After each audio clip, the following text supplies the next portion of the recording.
Écoutez, je suis très content d'être ici et je voudrais vous parler d'un grand monsieur, Archimède, dont on connaît tous plus ou moins le nom, mais on a une idée un peu vague de ce qu'il a fait, à part son histoire de baignoire qui n'est pas du tout attestée historiquement.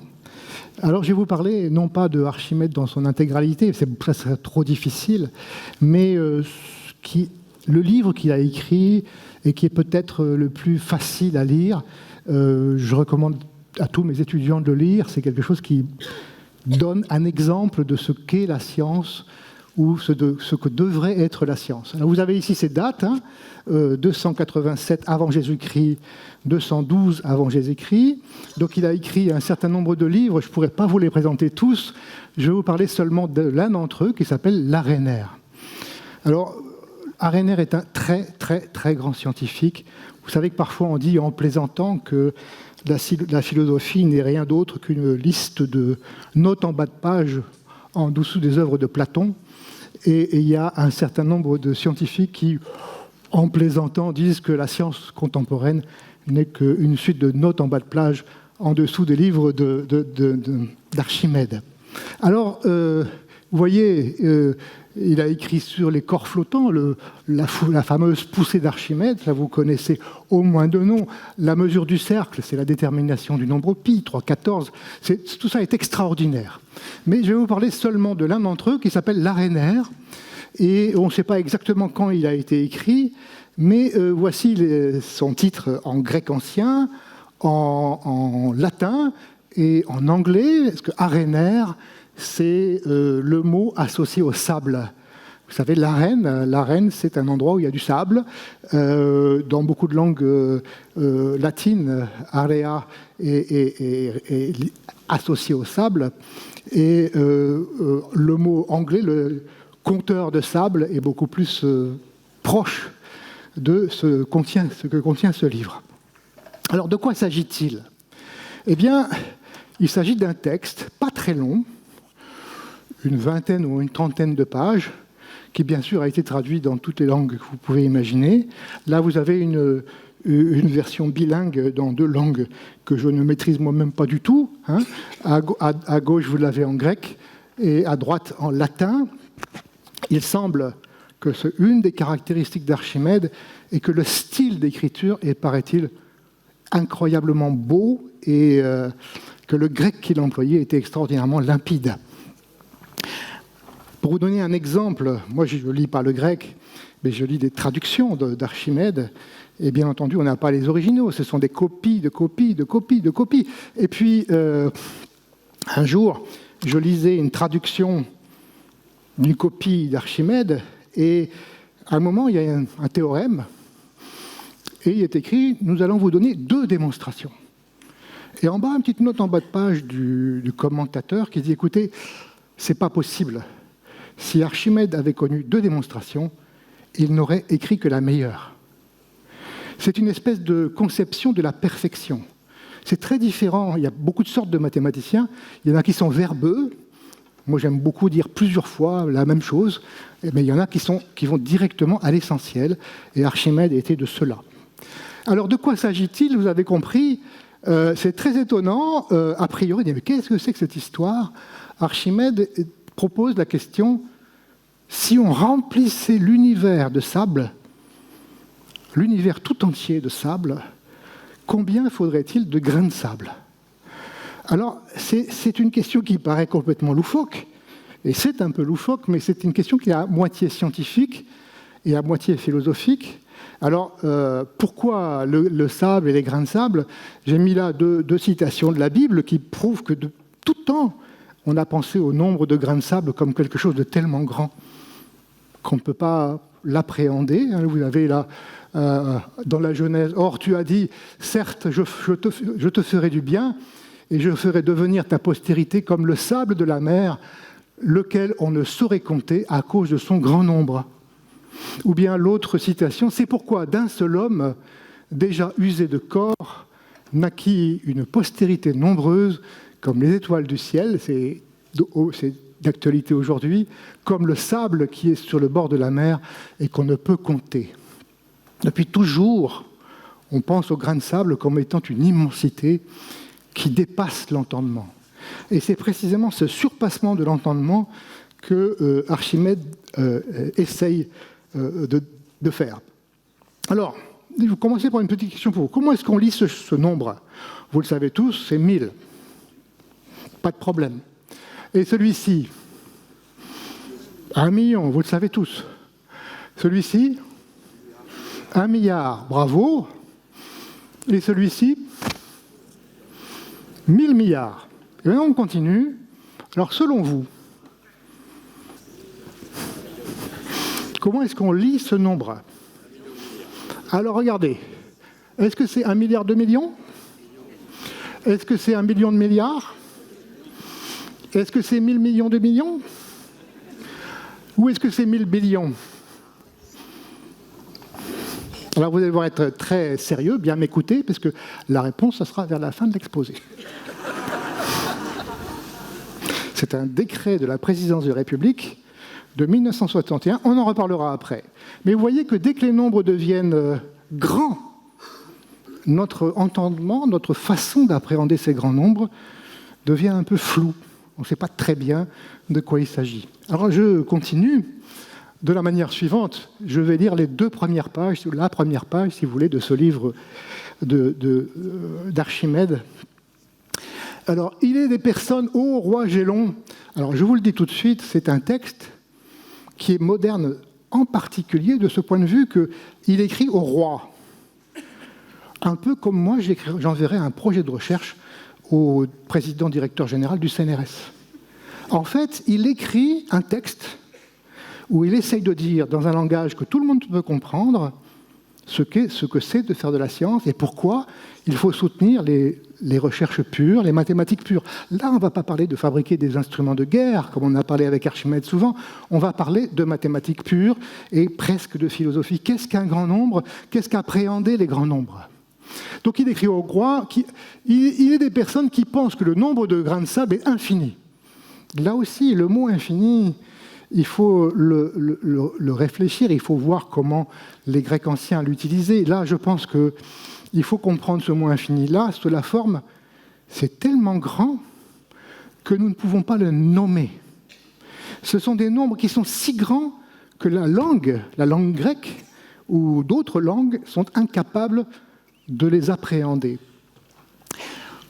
Je ne parle point du sable qui est autour de Syracuse, parce que bien sûr Archimède habitait à Syracuse, mais bien de celui qui se trouve non seulement dans la région habitée, mais encore dans les régions inhabitées.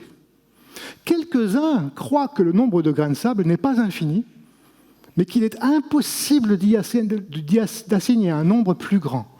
Autrement dit, il fait une différence. Il y a des qui sont très grands, il y a des gens qui disent c'est très grand, c'est fini, mais je ne peux pas en parler, je ne peux pas les nommer.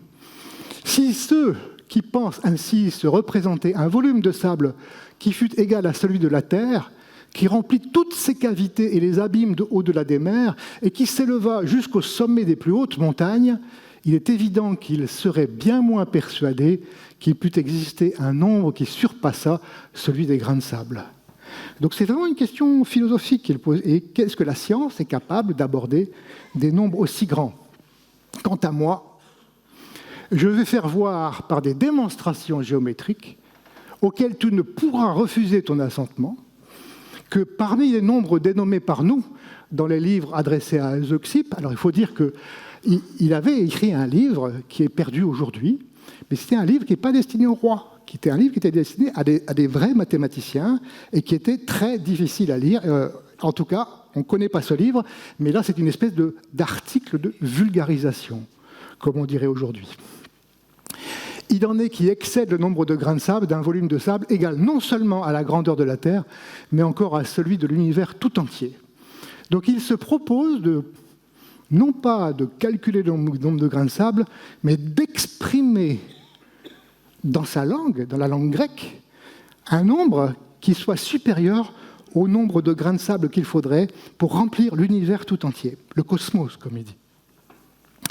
Alors, Ah, j'en profite pour vous signaler cette gravure qui est très belle et qu'on aime tous, qui s'appelle, on dit souvent la gravure de Camille Flammarion.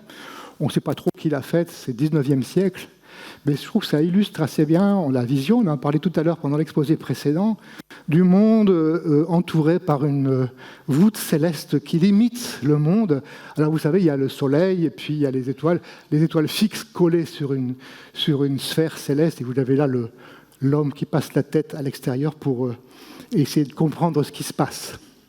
Alors, là-dessus, Archimède commence par dire: tu sais que le monde est appelé par la plupart des astronomes une sphère dont le centre est le même que celui de la Terre et dont le rayon est égal à la droite placée entre le centre de la Terre et celui du Soleil. Autrement dit, il commence par dire: beaucoup de gens pensent que le Soleil est au centre de l'univers et que la voûte céleste s'arrête au niveau de la Terre. Bizarre. Mais tout de suite, il dit: non, je ne le crois pas. Aristarque de Samos rapporte que ces choses en les réfutant dans les propositions qu'il a publiées contre les astronomes. D'après ce qui est dit par Aristarque de Samos, le monde serait beaucoup plus grand que nous venons de le dire, car il suppose que les étoiles et les soleils sont immobiles. On dit que c'est à peu près la première mention d'une vision du monde où le soleil est au centre de l'univers. Ça, c'est déjà assez remarquable. Alors, comment est-ce qu'il va compter tout ça ? Eh bien, comptons d'abord comment les Grecs anciens écrivaient les nombres. Ils n'avaient pas notre système auquel nous sommes tous habitués depuis l'école primaire, le système d'écriture décimale, 0, 1, 2, 3, 4, 5, 6, 10. Alors, comment est-ce qu'ils écrivaient ? Alors, voici la méthode qu'ils employaient. J'ai repris un texte écrit par un astronome de la fin du XVIIIe siècle, un astronome célèbre, s'appelle Lalande. Il a écrit un texte pour expliquer comment les Grecs anciens écrivaient les nombres. Alors vous voyez, pour écrire les chiffres de 1 à 9, on employait les lettres de l'alphabet. Alpha, bêta, gamma, delta, epsilon, 1, c'est là que je ne la connais pas, zeta, eta, theta. Il y a une lettre un peu bizarre au niveau du 6. Je vais en parler après. C'est une lettre qu'on ne voit pas dans le grec écrit ancien. Pour écrire les dizaines, on continuait, iota, kappa, lambda, mu, nu, xi, omicron, pi. Ah, une lettre bizarre. Et puis, pour écrire les centaines, rho, sigma, tau, upsilon, phi, chi, psi, oméga, et une lettre bizarre. Je connais l'alphabet grec parce que je suis mathématicien, c'est un peu normal, c'est mon métier. Hein. Et puis, pour écrire les milliers, on reprenait les chiffres pour les unités, mais on mettait en dessous, en indice bizarre, en dessous, on mettait un petit iota. Alors, notez que c'est pas mal, mais on est très très loin de notre système décimal, parce que vous avez remarqué l'absent. Il n'y a pas le zéro. À quoi il sert le zéro ? Si j'écris par exemple sur une feuille de papier 303, j'écris 3, 0, 3, je dis il y a 3 centaines, il y a 0 dizaines et il y a 3 unités. Eux, ils ne pouvaient pas faire ça. C'est pour ça qu'ils étaient obligés de donner un sens différent pour les unités, les dizaines et les centaines. Pour écrire 303, ils doivent écrire 3 centaines, c'est-à-dire tau, et 3 unités gamma. Tau gamma, c'est 303. Mais ils n'avaient pas le zéro qui les empêchait d'aller plus loin. Alors comment est-ce qu'ils pouvaient aller plus loin ? Eh bien écoutez, voilà. D'abord, je vous montre les 3 caractères atypiques. Alors ça s'appelle stigma pour le 6, coppa pour le 9 et sampi pour le 90. Je crois que personne ne sait trop pourquoi ces lettres ont été choisies.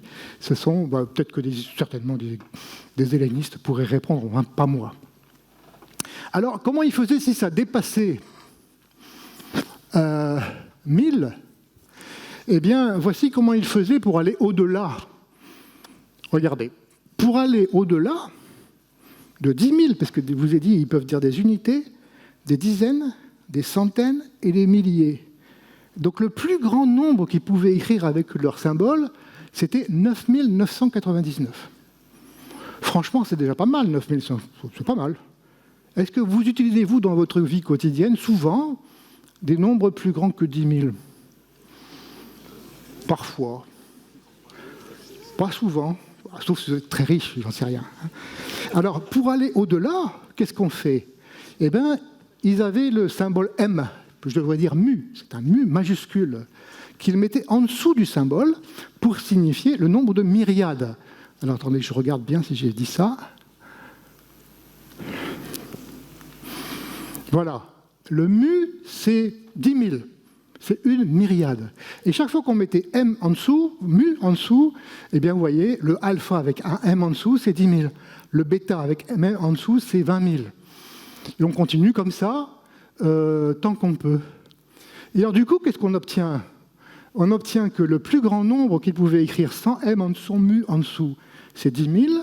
Et puis, en fait, le plus grand nombre de la langue grecque, on ne pouvait pas aller au-dessus de une myriade de myriades, c'est-à-dire 1 suivi de 8 zéros.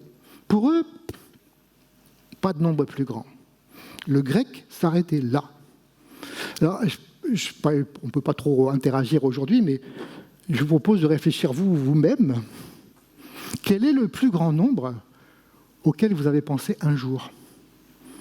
Est-ce que vous pensez que vous avez déjà souvent réfléchi à un nombre plus grand que celui-là? Est-ce que vous avez besoin dans votre vie quotidienne de nombres plus grands que 99 999 999?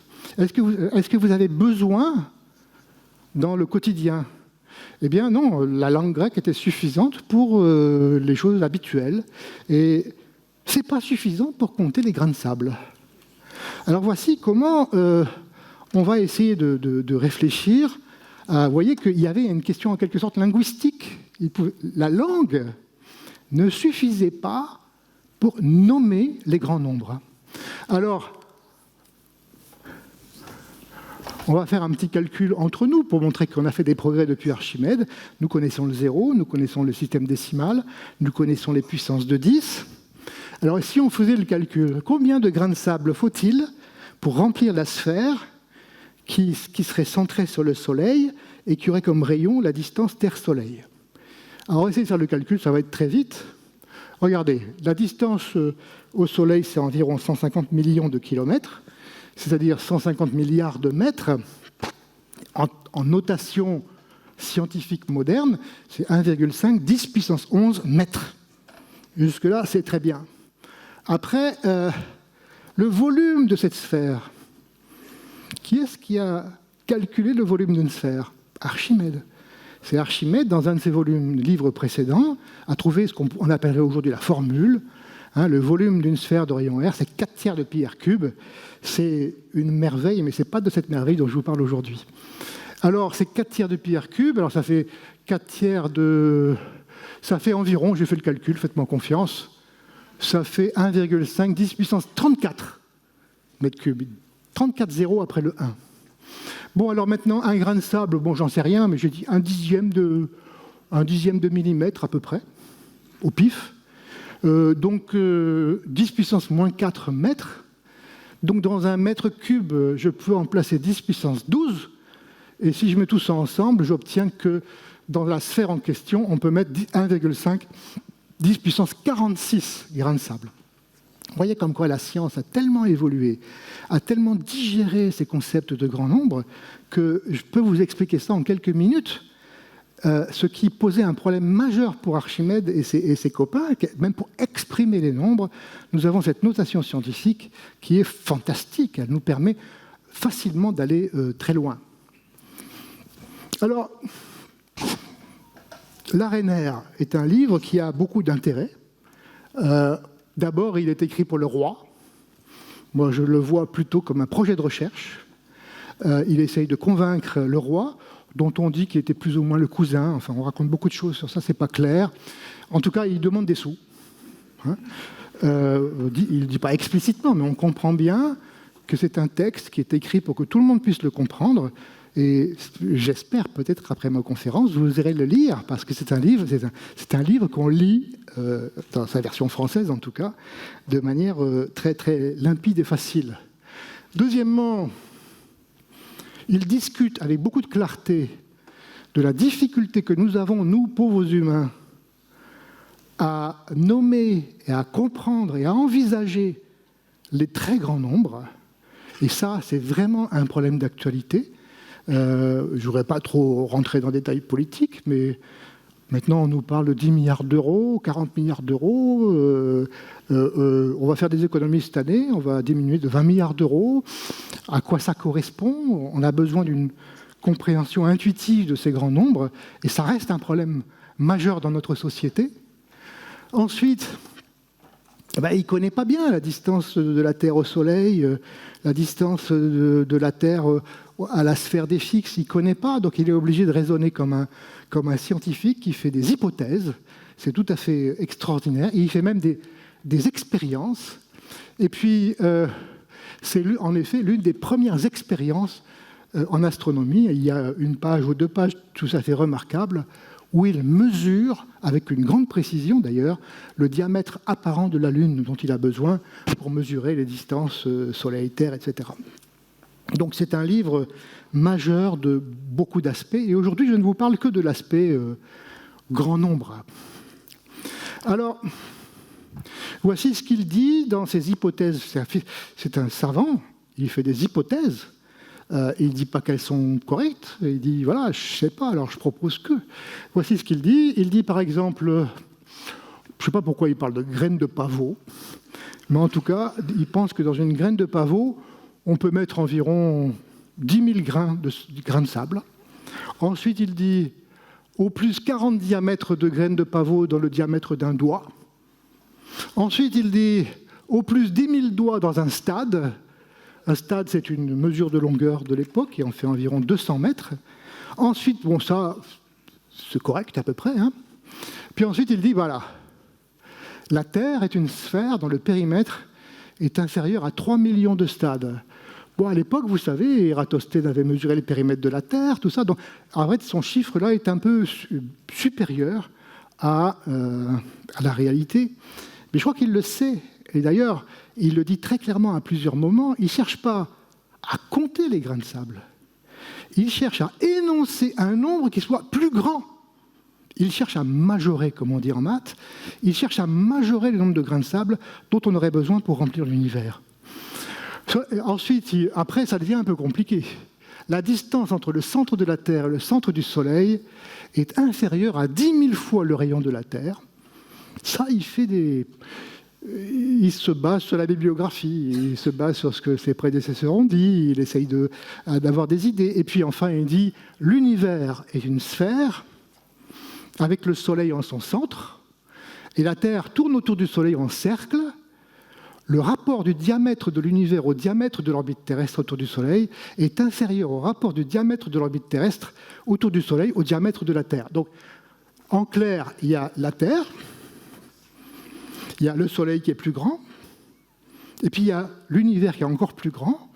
Et pour des raisons peut-être esthétiques ou un peu philosophiques, il pense que le rapport entre le diamètre de l'univers au diamètre de l'orbite de la Terre est égal au rapport de l'orbite de la Terre au diamètre de la Terre. Totalement pipeau, mais il en a conscience. Et c'est quelqu'un qui cherche. Il cherche des idées, il cherche des idées avec cette belle idée de la science qu'on cherche l'esthétique avant tout, quoi. La proportion juste. Donc il sait tout ça, et puis finalement, voici, il fait le calcul. Ah, je vous l'ai dit, pour qu'il fasse son calcul, il faut qu'il ait un vocabulaire. Il faut qu'il puisse nommer les noms. Alors voici. Une myriade, en grec, ça veut dire 10 puissance 4, 10 000. Ensuite, une myriade de myriades, c'est 10 puissance 8. D'accord. Et après, comment on va au-delà? Alors, il invente des nombres de deuxième ordre, ou en quelque sorte, il prend la myriade de myriades comme unité. Et après, on a une myriade de myriades de myriades. On pourrait penser qu'il est en train d'inventer un système de numération un peu comme le nôtre, où il y a une base, la base 10, la base 2, toutes ces bases qui sont utilisées aujourd'hui. Mais non, pas du tout, parce qu'à un moment, vous voyez, il y a troisième ordre, quatrième ordre, mais il ne peut pas aller très loin, parce que chaque ordre, il faut bien qu'il le nomme. Or, il ne peut pas aller au-delà du mot myriade. Donc, il est obligé ensuite d'inventer des nombres de deuxième période. Il continue, et il s'arrête à un moment dans sa terminologie, dans les mots qu'il invente, il s'arrête au 1 suivi de tous ces zéros. Ne me demandez pas de le lire. Hein. Et ce qui est intéressant, c'est qu'il s'arrête. Autrement dit, il ne tente pas de faire ce que nous savons faire, de mettre au point une échelle de grand nombre qui, en quelque sorte, nous permettrait, dans la théorie, d'aller aussi loin que possible, aller jusque l'infini, en quelque sorte. Voilà, il s'arrête à un moment, bon, le nombre qu'il trouve est gigantesque, hein, 10 à la puissance de tous ces zéros, vous n'imaginez pas tellement c'est grand. Hein. Alors, une fois qu'il est muni de ces nombres d'Archimède, il n'a pas de zéro encore, hein. Une fois qu'il est muni de ces nombres, il peut faire ses calculs. Alors, je vais vous donner le résultat. Il trouve que pour aller dans la sphère centrée sur le Soleil et alors jusque la Terre, il faudrait 10 puissance 51 grains de sable. Tout à l'heure, on a compté combien? J'ai oublié. 46. Donc il a un majorant, quelque chose de plus grand que la réalité. Ensuite, pour l'univers tout entier, jusqu'aux étoiles fixes, il trouve 10 puissance 63. En passant, on se rend compte que tous ces nombres de première espèce, deuxième espèce, premier ordre, etc., il n'avait pas besoin de les inventer pour exprimer. Finalement, ce n'est pas si grand que ça. 10 puissance 63, c'est bien, mais enfin, c'est quand même beaucoup, beaucoup plus petit que 10 puissance suivi par tous ces zéros dont je vous ai parlé. En quelque sorte, il a une partie de son livre qui est inutile pour son projet initial. Alors, juste pour fixer les idées, je vais vous donner je crois que beaucoup d'entre vous le savent, le chiffre donné par les physiciens théoriciens d'aujourd'hui, qui évalue le nombre d'atomes dans l'univers. Alors, 10 puissance 85. C'est une évaluation un peu grossière, comme l'univers observable. Hein. Donc, on compte combien on voit de galaxies dans un rayon qu'on connaît, et puis on extrapole dans le rayon de l'univers observable, et puis on calcule puis la masse, et puis on multiplie on divise par la masse d'un atome d'hydrogène, enfin ce qu'on peut, c'est un peu de la cuisine, hein. Mais au bout du compte, on obtient 10 puissance 85. Vous comprenez que le calcul d'Archimède, 2200 ans avant ça, était tout à fait extraordinaire. Vraiment extraordinaire. Bon, alors, continuons. On va quitter Archimède et on va passer maintenant au XVIe siècle, au XVe siècle, XVIe siècle. Comment est-ce qu'on nomme les grands nombres? Alors, il y a deux noms importants dans cette histoire. Il y a M. Chuquet et M. Pelletier. Pelletier étant presque un siècle après Chuquet, qui ont inventé les noms que vous connaissez, plus ou moins. Vous voyez, quand on multiplie de 10 en 10, il y a 1000 millions, 1000 millions, billions, 1000 billions, trillions, 1000 trillions, quadrillions. Quadrillions. Et puis, M. Pelletier, il a eu l'idée, plutôt que d'avoir des 1000 entre deux, autrement dit, plutôt que de sauter de 6 zéros en 6 zéros, de rajouter une échelle intermédiaire avec 3 zéros. Donc il a rajouté en quelque sorte le milliard, 1000 millions, le billiard, 1000 billions, le trilliard, 1000 trillions. Ça, c'est l'échelle où on va de 3 en 3, inventée par Pelletier et que nous maîtrisons à peu près, mais pas complètement. Alors, comment est-ce qu'on fait aujourd'hui? Eh bien voilà, le décret du 3 mai 1961, c'est la loi, qui dit que numération des très grands nombres, pour énoncer les puissances de 10, à partir de 10 puissance 12, on applique la règle exprimée par la formule 10 puissance 6n égale n ions. Par exemple, 10 puissance 12 égale billion, 10 puissance 13 égale trillion, quadrillion, quintillon, sextillion, etc. Ça, c'est la loi en France. Mais vous savez peut-être que cette loi n'est pas suivie ni en France, ni d'ailleurs dans d'autres pays anglo-saxons.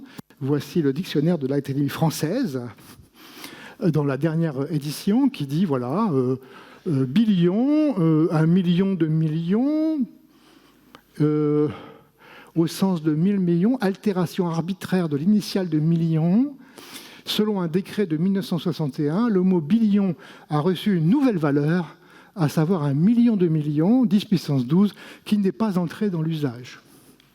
Heureusement, c'est très très rare qu'on parle de billions, hein, mais quand même. Alors maintenant, regardons comment ça marche. Je vous ai posé la question tout à l'heure.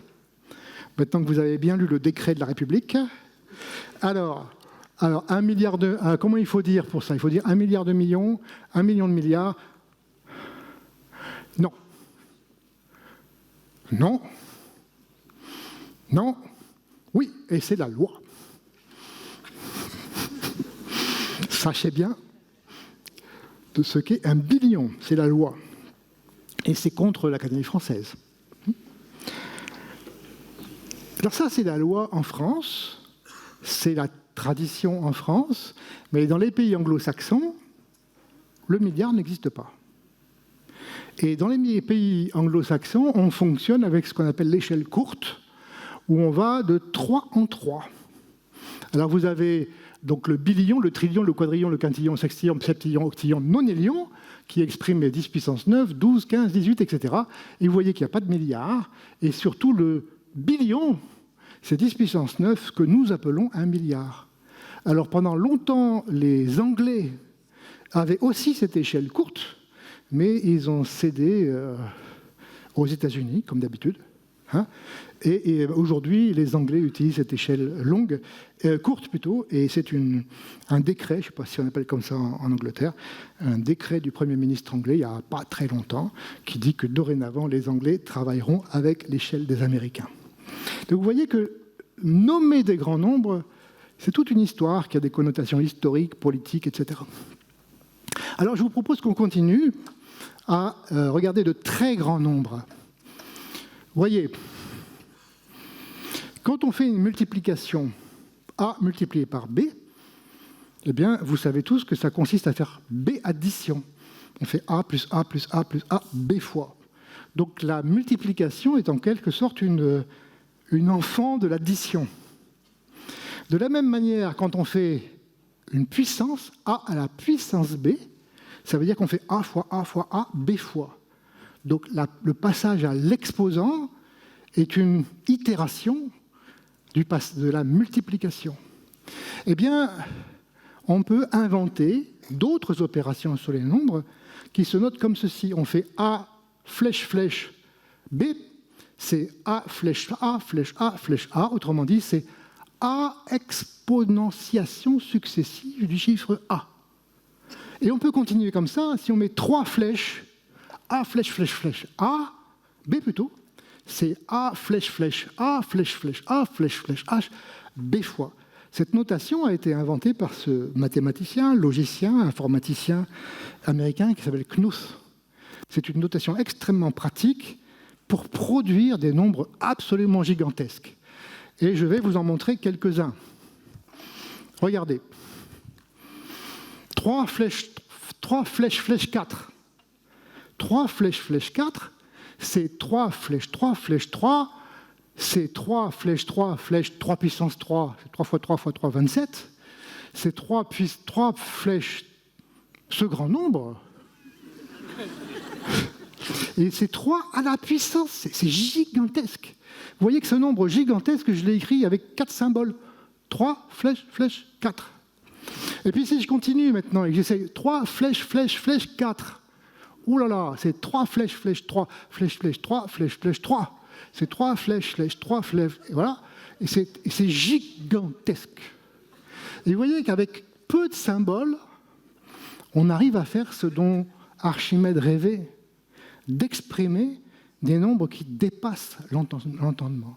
On peut exprimer des nombres qui sont inutiles pour la physique, c'est clair. Hein, on dépasse totalement de très très loin le nombre de particules élémentaires dans l'univers. Alors, je vais aller encore plus loin en vous évoquant quelques nombres qui sont tellement grands qu'on ne peut même pas les concevoir. C'est ce qu'on appelle des nombres non calculables. Alors, regardez. La méthode est en fait assez simple. On prend un programme d'ordinateur. à un programme d'ordinateur qui est censé produire quelque chose. Bon. On l'écrit dans son ordinateur et puis on fait Start, Go, puis l'ordinateur travaille et si le programme fonctionne bien, au bout d'un certain temps, qui peut être très long d'ailleurs, s'arrête parce qu'il a fini son calcul. Mais vous savez tous que quelquefois, un programme, peut-être qu'il est mal écrit ou qu'il est mal conçu, il va tourner à l'infini, il va rentrer dans une boucle qui n'en finit jamais. Autrement dit, le programme va travailler à l'infini, il ne s'arrêtera pas. Et donc, on peut se poser la question suivante, si je prends tous les programmes qui ont une certaine longueur, n, il n'y en a qu'un nombre fini, je peux écrire tous les programmes de longueur n. Il y en a un certain nombre qui vont s'arrêter, peut-être quelques-uns ne s'arrêteront jamais, et je peux me poser la question, parmi tous ceux qui s'arrêtent, quel est celui qui travaille le plus longtemps avant de s'arrêter? C'est ce qu'on appelle ce nombre B de n, le temps de calcul le plus long d'un programme de longueur n qui s'arrête. Eh bien, on peut démontrer, et ça je ne vais pas le faire aujourd'hui, on peut le démontrer, et ça c'est un peu c'est assez facile, il faut connaître un peu d'informatique théorique, on peut démontrer que ce nombre B de n n'est pas calculable. Qu'est-ce que ça veut dire? Il est impossible, on peut parler tout à l'heure de l'impossibilité, la diagonale du carré, il est impossible d'écrire un programme qui calcule les nombres B de n.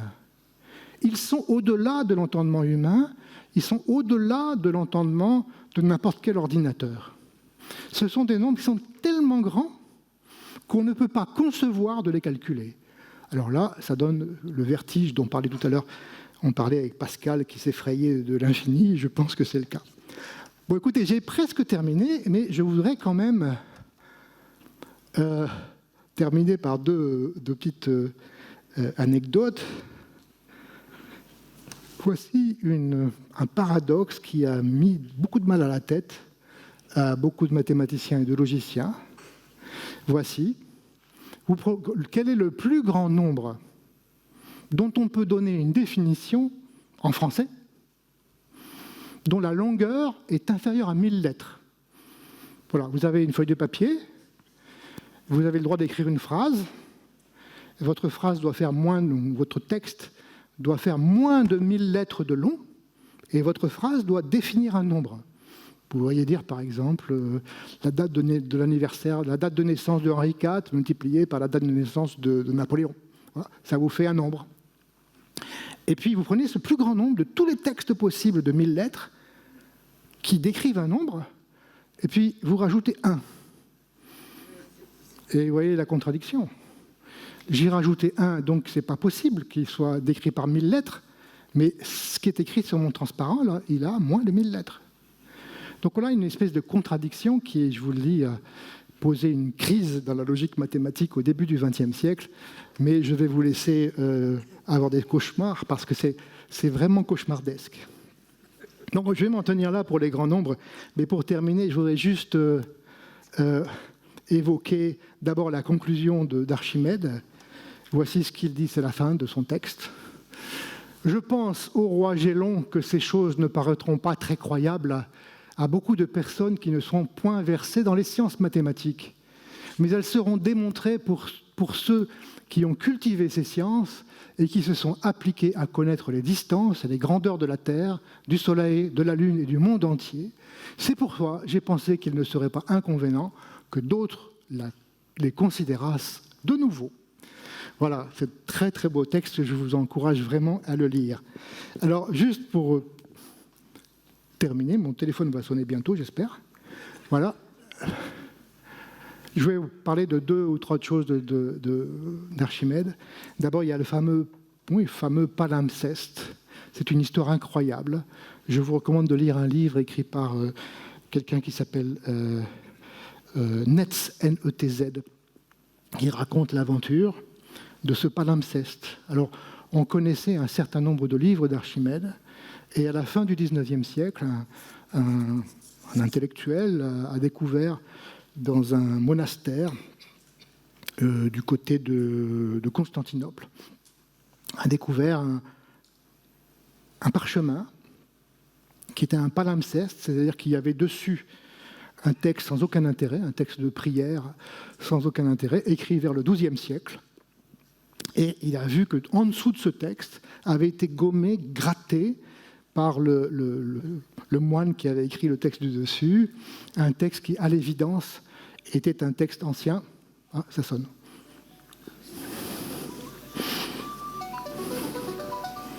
Voilà. À l'évidence, c'était un texte d'Archimède. Et en regardant ce qu'il y avait dans ce texte d'Archimède, il a compris tout de suite qu'il y avait des livres inconnus d'Archimède. C'était fabuleux. Et il y avait aussi des livres d'Archimède dont on avait l'édition grecque initiale. Et puis ce livre a été perdu, il a été volé. Pendant un siècle, on ne savait plus où il était.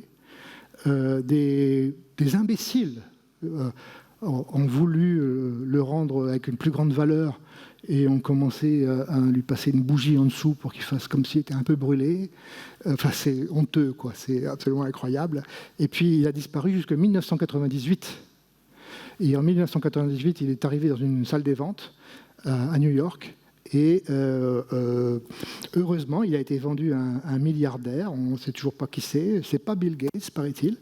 Mais ce milliardaire a eu l'intelligence de le remettre dans les mains d'experts, aussi bien des hellénistes que des physiciens, que des scientifiques de toute nature, des mathématiciens, pour le faire revivre. Donc il a fallu, grâce à des outils d'imagerie numérique, à faire ressortir ce qui était écrit en dessous, et ils ont découvert deux choses absolument merveilleuses, deux livres d'Archimède qu'on ne connaissait pas. Je vais vous en montrer un, ce que j'adore, c'est le Stoimakon. C'est un jeu de puzzle, un jeu de tamgram. Hein. Donc c'est un carré qui est décomposé, comme vous le voyez, en 14 pièces. Et Archimède demande, si vous retirez ces pièces et que vous voulez construire un carré, de combien de manières différentes pouvez-vous le faire ?